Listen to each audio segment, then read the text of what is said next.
ನನ್ನ ನಡೆ ಮಂಜುನಾಥ ನಗರದ ಕಡೆ ಅಂತೇಳಿ ಡಿಸೈಡ್ ಮಾಡಿದ್ದೀನಿ. ಇವತ್ತು ಮಂಜುನಾಥ ನಗರ ವಾರ್ಡು ನಮಗೋಸ್ಕರ ಇವತ್ತು ಸಾಮಾನ್ಯ ಮಹಿಳೆ ಆಗಿದೆ. ಬಿಟ್ಕೊಡೋ ಮಾತೇ ಇಲ್ಲ. ಬರಲಿ, ಎಷ್ಟು ಜನ ಬರ್ತಾರೆ ಆಕಾಂಕ್ಷಿಗಳು ಬರಲಿ. 12 ವರ್ಷದಿಂದನೂ ಪಕ್ಷ ಸಂಘಟನೆಯಲ್ಲಿ ಮುಂದಾಳತ್ವ ವಹಿಸಿ ಕೆಲಸ ಮಾಡಿದ್ದೀನಿ. ನಾವು ಹುಟ್ಟತಾನೆ JDS. ನನ್ನ ರಕ್ತದ ಕಣಕಣದಲ್ಲೂ ನಾನು JDS ಅಂತ ನಾನು ಹೇಳೋಕ್ಕೆ ಇಷ್ಟಪಡ್ತೀನಿ.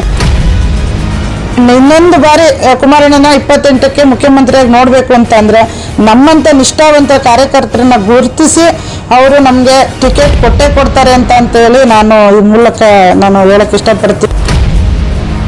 ನಿಮಗೆ ಗೊತ್ತಿದೆ ಅಲ್ವಾ, ಅವಾಗ ಸಂಘಟನೆ ಎಷ್ಟು ಸ್ಟ್ರಾಂಗ್ ಇತ್ತು, ಈಗ ಏನಾಗಿದೆ ಅನ್ನೋದು ನೀವು ನೋಡ್ತಾ ಇದ್ದೀರಲ್ಲ.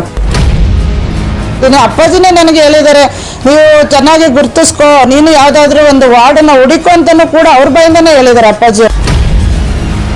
ಇವತ್ತು 5 ಕೋಟಿ 10 ಕೋಟಿ ಖರ್ಚು ಮಾಡ್ತೀನಿ ಅಂತ ಬಂದಿರೋರು ಯಾರು ಬಡವರನ್ನ ನೋಡೋಕೆ ಚಾನ್ಸೇ ಇಲ್ಲ ಸರ್. ನಮಗೆ ಇದೊಂದು ಚಾನ್ಸ್ ಕೊಟ್ಟು ನೋಡಲಿ, ಒಂದೇ ಒಂದು ಚಾನ್ಸ್. ಆಮೇಲೆ ಅವ್ರು ಯಾರಿಗೆ ಹೇಳ್ತಾರೆ ನಾವು ಅವ್ರಿಗೆ ಮಾಡೋಕೆ ನಾವು ರೆಡಿ ಇದ್ದೀವಿ. ಈಗ ಮಂಜುನಾಥ ನಗರ ಜನತೆ ಕೇಳ್ಬೋದು ನನ್ನನ್ನು, ನಿಮ್ಮ ಮಂಜುನಾಥ ನಗರಕ್ಕೆ ನಿಮ್ದು ಏನು ಕೊಡುಗೆ ಏನು ಅಂತ ಹೇಳ್ಬಿಟ್ಟು.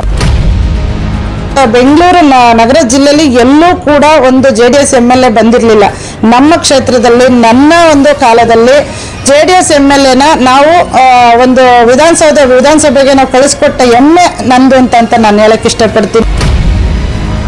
ಆಕಾಶ ನೋಡೋಕ್ಕೆ ನುಗ್ಲೇನಲ್ಲ, ಇರಲಿ ಬರಲಿ ಎಲ್ಲರೂ.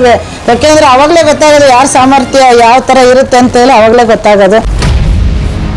ಜನ ಬಲದ ಮೇಲೆ ಹಣ ಬಲ ಏನು ಮಾಡೋಕ್ಕಾಗಲ್ಲ ಇವತ್ತು. ಯಾಕೆಂದರೆ ಜನಗಳ ಮನಸ್ಸಲ್ಲಿ ನಾವು ಕೂತ್ಬಿಟ್ವಿ ಅಂತಂದರೆ ಯಾರು ಎಷ್ಟು ಕೋಟಿ ತಂದು ಖರ್ಚು ಮಾಡಿದ್ರು ಕಷ್ಟ ಇರುತ್ತೆ. ಯಾಕೆಂದರೆ ಜನದ ಮನಸ್ಸಿನ ಗೆಲ್ಲೋದು ಅಷ್ಟು ಈಸಿ ಅಲ್ಲ.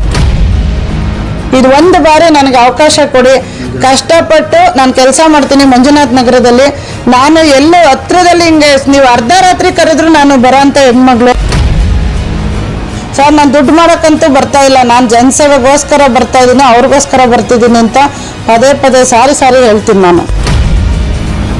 ನೋಡಿ, ಯಾರು ಎಷ್ಟೇ ಜನ ಬಂದ್ರೂ ಕೂಡ ನಾನಂತೂ ಪ್ರಬಲ ಆಕಾಂಕ್ಷಿ ಇದ್ದೀನಿ. ಯಾವುದೇ ಕಾರಣಕ್ಕೂ ಬಿಟ್ಕೊಡೋ ಮಾತೇ ಇಲ್ಲ. ನಾನು ಗೆದ್ದೇ ಗೆಲ್ತೀನಿ, ಆ ಸೋಲು ಅನ್ನೋ ಮಾತೇ ಯಾವುದೇ ಕಾರಣಕ್ಕೂ ಇಲ್ಲ ನನ್ನ ಇದರಲ್ಲಿ.